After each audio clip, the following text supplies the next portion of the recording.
ci li nga xam ne mooy gouvernement bu bees bi nga xam ne président Macky formé na ko ñu gis nag mu dugal si ki nga xam ne mooy Idrissa Seck ban gis nga ci am tamit président. man daal yoon daal di ngeen bëgg daal ma defee politique. bon écoutez dugg Idrissa Seck ci gouvernement bi man mii xam nga bettu ma non parce que moi je l'ai dit y a des amis bu ñu déggee vidéo bi daañu xam li ma wax je l'ai dit avant na ne Idi gis naa mu dugg du lu ma gént de dama def analyse politique xam nga gis naa mu dugg parce que son silence en dit beaucoup waaw moom ak Macky Sall tout le monde sait que ne mosuñu réeroo ça il faut le dire mosuñu réeroo waaw Idi depuis débâcle surtout 2019 présidentielle voilà mu ngoog waxul et que même pendant toute la campagne électorale Idi a été très courtois dans son discours. C'est pas un discours de violence, un discours de pierre, etc. Mais il a été constant dans son discours, mais de façon assez responsable. Parce qu'il a agi en républicain pendant toute la campagne électorale. Moi, ce que j'ai vu. Après, il y a le Dogal Mounio en deuxième position. Il a fait sa déclaration, il a accepté les choses telles quelles. Le gëj a wax ba tey donc am na enseignement bu ñu ci mën a jëlee est-ce qu'il s'est pas dit au fond de lui-même après tout ñoo bokk réew mi dañu war a bokk benn vision dañu war a bokk benn objectif c'est pour l'émergence du pays waaw donc noppi na et puis njàngat gi ñëpp a xamoon ni rien ne justifiait un peu pour son silence il dirait que là man xamoon naa ne moi j'avais dit ça à des amis seulement je le voyais à une station beaucoup plus haute que celle du président du Conseil social économique etc qui est une très bonne station puisque c'est la troisième personnalité de l'État voilà mais li ñu ñaan rek mooy que ko gisoon ci première personnalité wala non il ne peut pas être première personnalité parce que première personnalité de l'État c'est Macky Sall loolu la bon mais dama noon ni dans tous les cas bon j'ai fait peut-être un mauvais calcul mais xamoon naa na dugg dama noon ni au niveau de la Constitution su fekkoon ne bon je sais pas si c'est encore d'actualité il a été question de la vice-présidence de la République du temps de Wade waaw dama xamoon ndax ça a été entériné ou pas waaw et tout le monde se disait que ne il dit eh bien lorgner ce poste de vice-présidence de la République du Sénégal du temps de Wade mais Wade mosul kii loolu alors je me suis dit donc soit ça va être ça si il y a une révision de la Constitution soit ñu jox ko leneen loo xamante ni lii eh bien plus fort qu'un ministre d'État on il dit dama xam ne du nangu poste ministre d'État mais une haute institution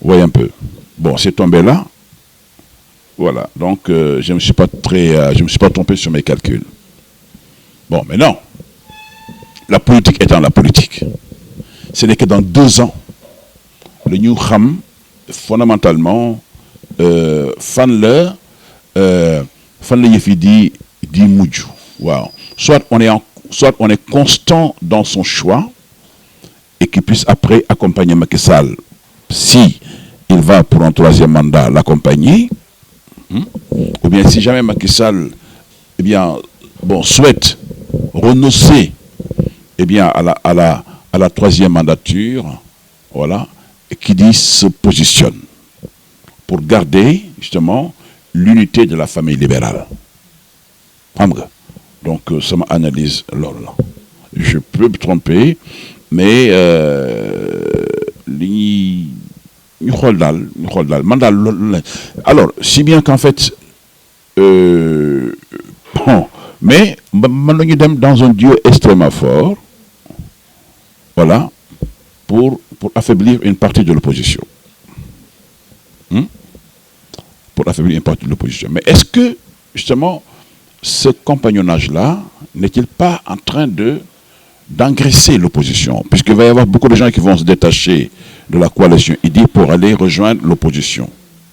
Waaw loolu itam donc du nekk loo xamante ni lii dana facile mais ca kanam ngay xawl ba xam eh bien ñii fi jëm. Alors moi ce que je suggère au président IDI,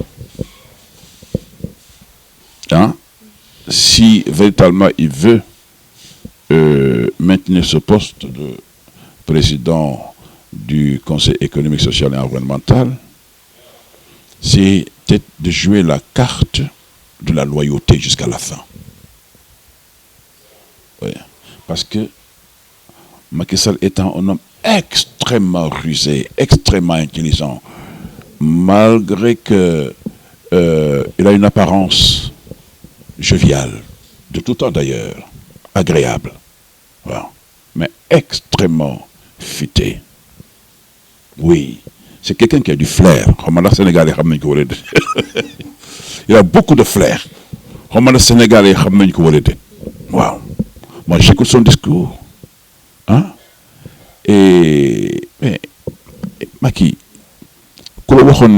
à l'époque, en 2011-2012, dans notre terre, c'est fille. Non. Hein? Il a fait un travail de terrain, de sondage. Hein? Oui, et il l'a eu. Hein? Mais qui aujourd'hui peut le déboulonner aujourd'hui? Quand? Hein? Il y va avec tact, avec intelligence. Wow,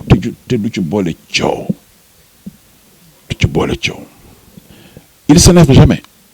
Jamais. C'est pas comme les autres. Mais regardez, écoutez. Il ne s'énerve jamais, en tout cas en public. Donc, peut-être dans les réunions entre collaborateurs, ça peut arriver. Peut-être en conseil des ministres, ça peut arriver. Il lève le ton. Mais après, il d'adoucir. Il caresse sur le sens du poil. Voilà. Donc c'est un type bien d'âme. Donc, moi je dis qu'il peut aller loin. Les deux, si vraiment il dit de son côté, il joue la carte de la loyauté et travailler. Les gens lui ont reproché son arrogance. Mon ben link, mon ben lien. On ne s'est jamais parlé. À la limite, on ne s'est jamais salué. Mais dans la discours, c'est vrai. Les gens lui reprochent cela. Peut-être, mais ce fait que c'est là l'occasion, le lieu, le moment justement d'apporter des corrections dans le discours politique, d'apporter des corrections dans les relations, dans le relationnel avec les collaborateurs et soit les membres de son cabinet et la population. Parce que ceux qui parlent de lui et de son arrogance, ce sont des gens qui sont ses proches collaborateurs en général. Bon, mais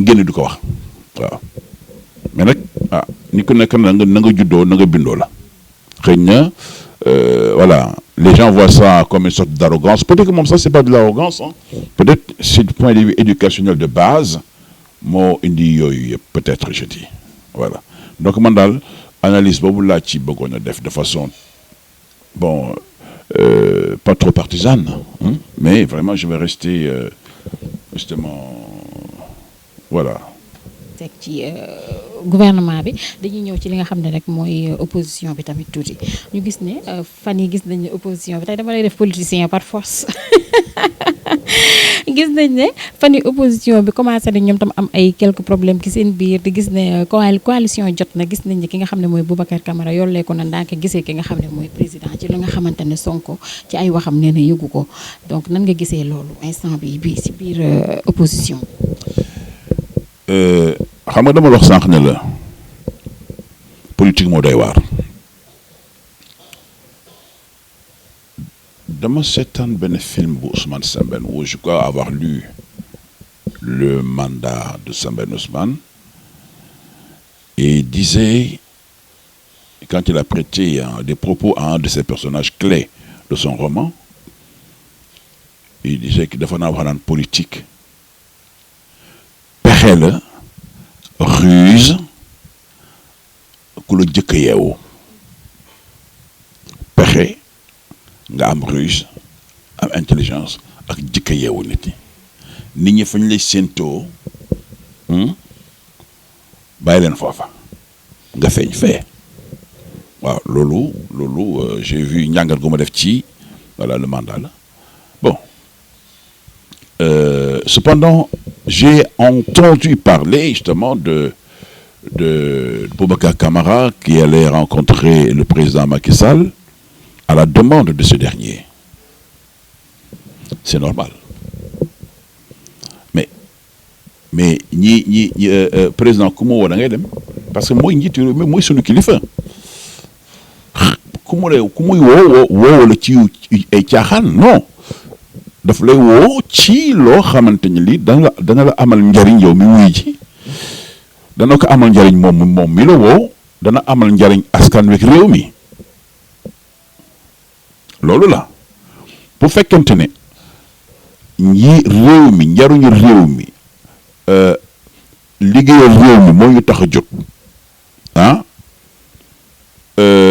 mais bu fekkee ne loolu la ñu gëm moo xam nga nekk ci opposition wala nga nekk au pouvoir moo wala ci dama wuyu ji man loolu laa gis y a des opposants yoo xamante ni ils sont allés voir Macky Sall mais waxuñu ko Macky Sall peut recevoir de façon discrète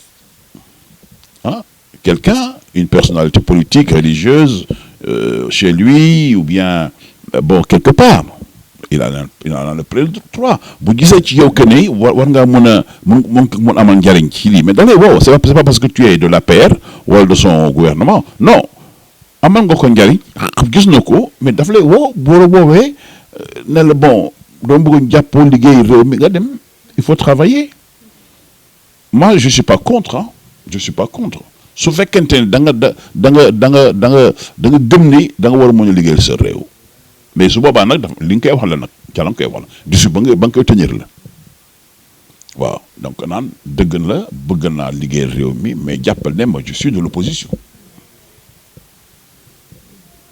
waaw muy leer c'est ça donc Boubacar Camara dem na Sonko nee na yëgu ko comme il y a eu beaucoup d'autres qui ont vu le président ci suuf kenn yëgu ko bon il y a le problème maintenant nañu xaar la suite ci suite bi ngay xam nag sur la suite des événements ngay xam ndax ñii la ñuy wax lañ doon wax démb ak barki démb ndax méngoo na ak seen kiiwu tey waaw fi ngay mën a defe nag mais Abdoulaye Wade bi mu fa nekkee dans l'opposition à l'époque Abdou Diouf da ko woowoon bu ñu def un gouvernement élargi mu dem ñu liggéey bu ñu toog 2 ans élection yi war a ñëw mu génne dem battre campagne et tout le monde a travaillé pour le pays la Boubacar wax nag kële nag kooku vraiment peut-être que xëy na jamono dina ñëw mu wax ci mais je pense que yaakaaruma ni lu yàq la au contraire day defar waaw loolu laa gëm